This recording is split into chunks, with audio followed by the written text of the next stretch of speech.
Good morning, Jamie. How you doing? Yeah, I'm good. I've been man down for the last week and a bit. COVID's had me, but the COVID sniper. Yeah, just shot me down. Hopefully, I'm on the backside of it, and then I can start doing. I haven't done any exercise, so it would be interesting to see when I do start doing some stuff again how I feel. Yeah, well, you said you felt you like you had serious DOMs for the past week or so. Is that what? Yeah. Sounds yeah, awful. they were my symptoms. They were. I did the Saturday workout a couple of Saturdays ago, which had rope climbs in, and I don't normally get sore because I'm probably the perennial overtrainer. You're just always just a little bit sore. Yeah. But yeah, I was extremely sore and questioning my ability on stuff, and then lo and behold. Well, next week will probably suit you quite well because it's going to be a deload. I said before we jumped on here, I said I feel like they come around quick, these deload weeks, but we've had 4 weeks of intense training. This is the 5th week of this, the first part of this phase. So but it does feel like it comes around pretty quick. We were just having the funny conversation about members over past deload weeks saying, it's not felt like a deload this week. yeah, definitely. That's always the feedback we get. They go, cool, look at those workouts. They're not like easy workouts. And I always try to emphasize the reduction in training volume versus intensity. So a lot of the members, the intensity is still there. It's just the overall training load is not as high. So it's one of those ones that you always like telling, say you've got 100 members, the first time you tell them, you get like 10% of them, and you keep chipping away, and there'll always be that person that comes away sorer in deload week because they can go a bit harder kind of thing than ever before. It's true. Like you say, when you said about these workouts this week don't look like deload workouts. It's one of them where the workouts will look pretty, relatively similar, but it's how you choose to kind of attack those workouts a little bit as well. And like you say, because of the drop in volume, members will probably feel like, I don't feel too bad this week because the volume's dropped down. Like, I can push the workout a bit more. But it's the whole thing where, pick your battles on this week and don't send every workout. So you come out the deload week feeling more knackered than what you went into it. Yeah, definitely true. Cool. So let's get stuck into it. Let's talk about the weightlifting work on the Monday and Wednesday. It's both pretty similar, so I feel like it makes sense to kind of cover both pieces. Go on, hit me with it. Yeah. So we've got a go every 20 seconds, which is one of those ones that if you've never done this before, it's gonna come around pretty quickly. If you've done this previously in some kind of format, you'll be in the know on how to kind of get yourself set up and have like your pre-lift routine pretty much dialed on. We're only working at 60%, so it should feel like a weight that allows you to kind of be in control of it. You shouldn't have to chase any of the loads. 30 reps is still a fair chunk. I like kind of doing those round numbers, so you've kind of got a Grace and you've got an Isabel, so you can kind of relate to your regular members. We've also got some things in the scales where we can talk about going a little bit slower. So if you have a newer member that's kind of struggling to grasp the concept of the start position or the finish position or anything in between, make them take a little bit longer. So go every other beat and maybe do a double. It gives them a bit more time to absorb the information, a bit more time to kind of feel like they're in control rather than they've wasted 5 to 10 seconds getting their setup because you've been correcting them. They do the lift, and then as soon as it goes down, the clock's beeping and it's putting pressure on them rather than making them feel comfortable. So yeah, a few little things in there to kind of keep people engaged. But the every 20 seconds is good. It's one of those ones that if you're in the CrossFit Open and you're in those later barbells, the weight starts getting heavier. These are the kind of time frames that you want to keep you moving within workouts. You kind of just get used to that monotony of just getting back to it every single time. Yeah, I love that sort of weightlifting work because every 20 or 30 seconds, it's kind of a time frame where you don't have much time to think, but if you just give yourself one cue to focus on, and you just focus on that, you know, it just rolls around really quick, and before you know it, you know, then 30 reps are up, but you've accumulated 30 good quality reps. So yeah, that is one of my favorite formats. Is that. So cool. Monday's workout, some machine and gymnastics work blended together. Probably a little bit more of an intense piece, so getting some gymnastics under a little bit of fatigue. Key thing on that workout is making sure that people do a number of gymnastics that they can keep unbroken throughout that workout. Anything you want to add on that part, Jamie? Yeah, I think the machine choice will be crucial for people's skill levels. So what I'm saying there is that there's a huge amount of lat for the toaster bar and the chester bar. So if you've got a member kind of on the verge of getting their gymnastics or putting their gymnastics under fatigue, having them use the rower will be significantly more challenging, or even a ski erg, significantly more challenging than on the bike. So just bear in mind people's capacities. If someone wants to work their gymnastics, have them jump on a bike. Even a 200-meter run where their upper body's completely taken off of it will be a good way to kind of get people to just focus their skill level on that. On the flip side, if you've got someone who thinks their gymnastics is pretty solid and they want to give their gymnastics a right challenge, jumping on a ski erg and toaster bar, very similar movement, also takes the lats away and the grip away for when you're on the chester bars. So yeah, a couple of different ways of skinning that workout. Yeah, good little information about how much interference you want to be, you know, tailoring to each member there. That's really good. On Tuesday, some push press for the upper body work. Nice to get a little bit of touch and go barbell cycling work in there. Again, just going into this next phase, there's going to be a little bit more barbell cycling. You've seen it this past phase that it's kind of been blended through the weeks as well. I expect that kind of format to continue going forward. And then onto the workout. We were talking about this again before we jumped on the chat. This is a good day to kind of practice a few different movements here. So very rarely members are going to be like, oh, today I'm going to, you know, practice some dumbbell thrusters with 22.5s and 15s, but 8 reps is kind of a good rep range to be keeping good quality on them, making sure the dumbbells are in a good position on your shoulder, but not so many reps that it's going to really kind of tire them out. So I feel like that's a kind of a key point to get across, is making sure people find a good position for them thrusters, for the dumbbells to be in, that makes it just feel a bit more efficient. Then wall walks, our favorite movement this year. Again, just getting good quality reps. Look to push the intensity on that a little bit more, because we've only got 60 seconds of work, and then before they come round again, it's going to be another 2 minutes. So really get people to push the pace on those wall walks after the dumbbell thrusters. And then the rope climbs, I feel like just going back to the warm up that you, or how you kind of take people through the rope climbs, Jamie, I just feel like it's such a good video to kind of refer back to every time. Just some good reminders in there. Steve before has asked me for that video as well. Again, just to kind of put in the plan on the JST Compete side of things as well. So yeah, just a great video always to refer back to. We'll make sure we kind of link that in the groups again, just as a bit of a reminder as well. Anything you want to add there? Yeah, I think the rope climbing there is it's one of those ones that if it's not taught correctly, 60 seconds can kind of feel like there's no work time for that beginner member. That's kind of, they jump, they grab the rope, they miss it a little bit, they swing their legs up. One of the things that I've learned over time is that without jumping, you've got a much better chance of success. Like, just reach as hard as you can. It means that you can probably have more ropes. You can have them hanging off of the rig if you do have spares.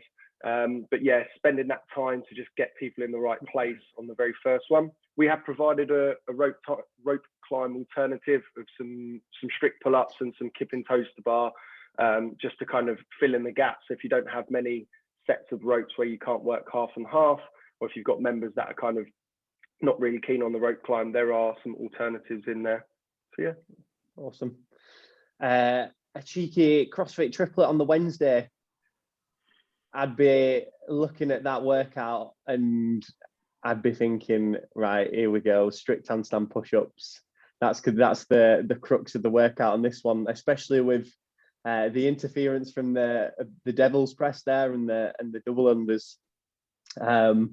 What are you kind of getting members to be doing on those strict handstand push-ups? Would you do you think most people would be going pikes? Would you be recommending they just kind of scale down the number? What's your thoughts there? Yeah, with a handstand, you're spot on in terms of that's our main focus for the workout is providing fatigue either side of it.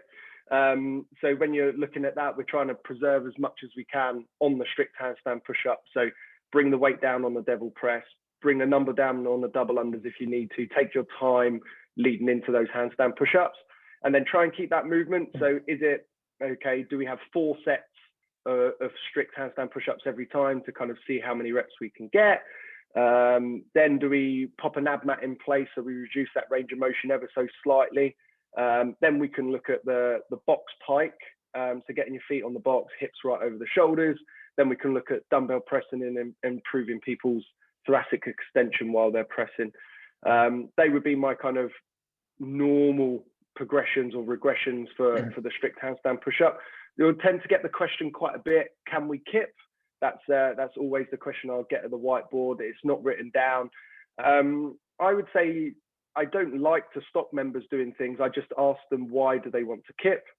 We've had this conversation many a time about once the skills kind of dialed in with handstand push-ups, kind of leave them in a little box and save them for qualifier workouts just because of the stress going through the neck. But if members are kind of in open gym of wanting to practice it or have just started to get it and they go, I can warm myself up, I can get myself, and I really want to do kipping handstand push-ups. Don't stop someone doing something that will be potentially more fun for them to do if they feel comfortable doing it. Just have that guided conversation. Like, ideally, you need to be working on your strict reps before you're kipping. That's the conversation I tend to go. I've been a bit more brash in previous times where I'll be like, no, you shouldn't be doing that.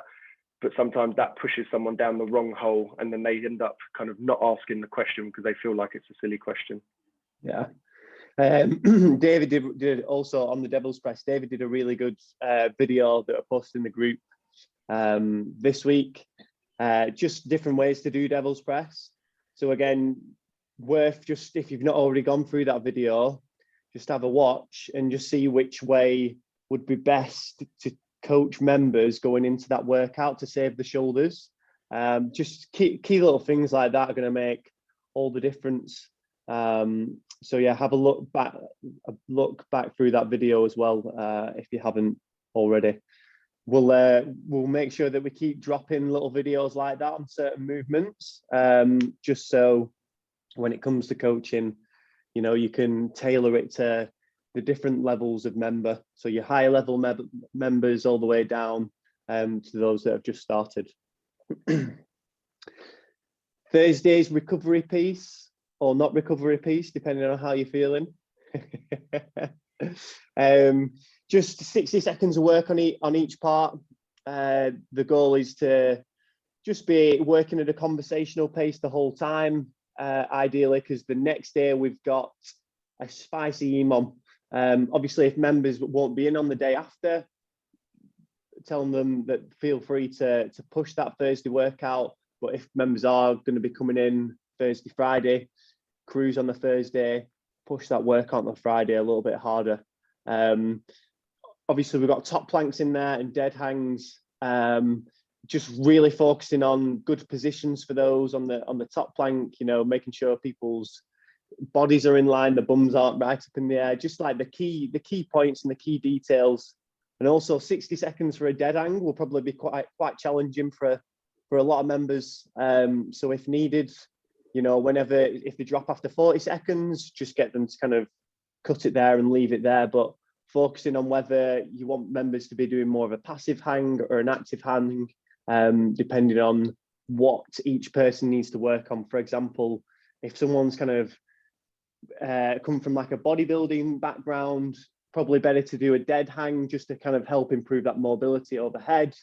If it's someone that struggles to keep tension in the bottom of kipping pull-ups, an active hang might be better there. So again, just little bits that you can kind of tailor to people. And we've also got the handstand hold against the wall. Same thing as the dead hang. If they drop down after 30 or 40 seconds, that's completely fine. Again, just focus on the key points, kind of, you know, wrists directly underneath the shoulder. So people are in a good kind of efficient stacked position there. Anything you want to add on that Thursday, or did you want to go to the Friday if you feel like it? Yeah, I think there's no need to touch on that Thursday anymore. On to the Friday, we've got a 9-minute EMOM, 3 minutes rest, and we've got 3 sets. So it's something that's come around. We've had this a couple of times, kind of dotted in, and it's taken some bodies. Keep the movements. We've kept the movements really, really simple. And then it's a matter of kind of trying to hold on to as big a numbers as you can. Then take that 3 minutes. Can you recover in the 3 minutes? Get your heart rate down enough to then attack it again. So we've got 40 seconds on each of the movements within each of the minutes. So 40 seconds on a machine, bike or row. We've given some guidelines on what numbers people should be shooting for. Then 40 seconds of wall balls, and then 40 seconds of lateral burpees over the bar. So again, they're in the alternating minutes. With the wall balls and the burpees over the bar, you want to be aiming for unbroken sets, i.e. you're not stopping moving for that entire time. So I know when we did this a few weeks ago, a version of this a few weeks ago, a couple of the members would they would choose maybe 10 burpees, and they'd do them quicker than the 40 seconds, and then they'd take extra reps. And I was just trying to explain the pacing behind this. So the reason we've got 40 seconds is we want you to work for 40 seconds. We're not looking at working for 30 and then resting for 30. The whole energy systems are built around trying to work and pace at that exact time frame, and then over the weeks we'll start to drop it down, push the intensity up, and then flip it around as we kind of go later into the season. So stick to the numbers, stick to the time frames, and then the training benefit will come. Those members that like to send it, just either there's no pace or an all in, or it's kind of pace too much. But like you say, practicing that middle ground is pretty key, to be fair. So yeah, agreed on that one. Pace your burpees to that 40 seconds. On the Saturday, the white ball workout, good blend of 3 movements. I think it's called Heartbreaker, this workout.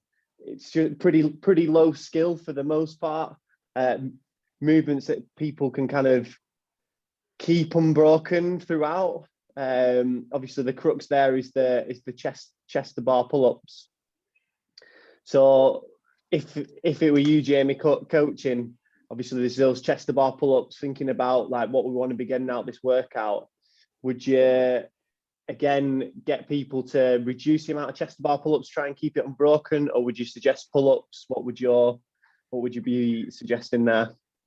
I think, like you've already mentioned it's the main part of the workout. So we want to be doing our best as a group of coaches to kind of prioritize that. So what do we need to do to make sure that the members get the best chest to bar or pull-up experience they can get? And that comes down to potentially reducing the box overs and the shoulder to overhead. So it's kind of looking at the branches around the main tree. And the hips are going to be used quite a huge amount on the box jump overs, and the shoulders are going to be fairly fatigued from the shoulder to overhead. So bringing those numbers down, if someone wants to practice their pull-ups in bigger numbers, is going to be important. On the flip side, if someone feels like their pull-ups are good, go gun-ho. So that would be my first conversation to have with members, is scaling the other parts around it, so then we can kind of preserve the main part of the workout. And then after that, members have to be realistic. I can already see that workout there. For me, maybe 2 rounds is fine. If I'm getting into the 3rd and the 4th rounds, all of a sudden the box jump overs just get a little bit more challenging, which means when I jump up on the pull-up bar, I'm going to be a bit more fatigued, which means then the pull-ups are going to start to break.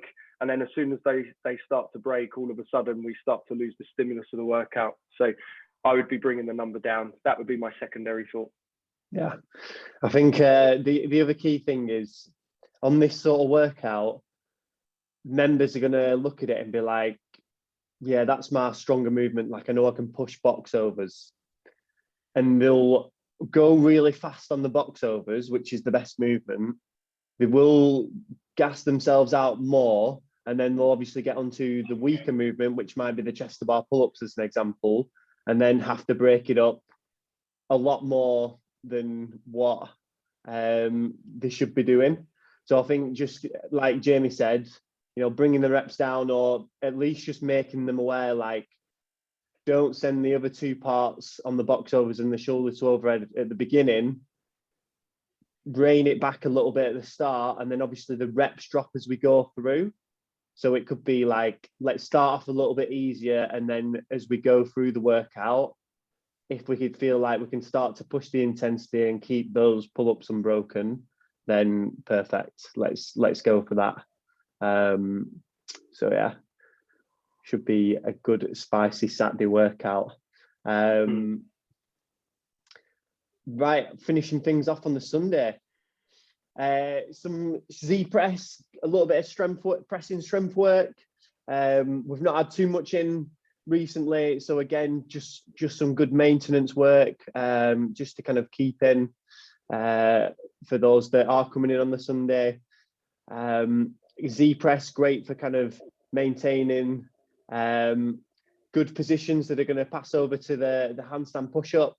So just really emphasize that members aren't leaning back, they're kind of keeping a tight core, and they're not kind of relying on extending the thoracic to do it. And then finishing up on the workout, a good mix of some mono work into a lower skill AMRAP, but again, just hitting them muscles that we want to kind of maintain a decent level endurance. So we've got push, press and rows, keeping a good volume on both those movements. Again, it's going to pass on to the gymnastics. You can almost see that as an extra little bit of gymnastics volume work to some extent as well. So anything you want to add in there, Jamie? No, I think, yeah, it's just tipping over that shoulder now. Like within CrossFit, there's shoulders and legs every day. I think everyone was pleasantly surprised at how their strict press went from the CrossFit Total a couple of weeks ago. So it's just making sure that we're ticking over there. And yeah, it's always good to run a mile. We were not saying that you have to get a PB or anything like that, but it's good to just have it in your toolkit, kind of knowing within a minute what your mile time is going to be like. What do you feel like when you get to the end of a mile? And that's just kind of building your exercise repertoire, so then you know how you feel, and it allows you to pace a bit better in workouts as well. Yeah, that's always a good, like you say, always good marker. Just have a 1 mile run time that you can just, even if you don't send that mile run, it's just like, you know, what can you do a moderate 1 mile running? Just like you say, always a good marker to have for sure. Cool. Obviously, after this next week here, we're into the second part of this phase, and then in the run up to Christmas. This year's gone fast. Totally has, yeah. So usually a time of year where members tend to maybe flake off a bit more.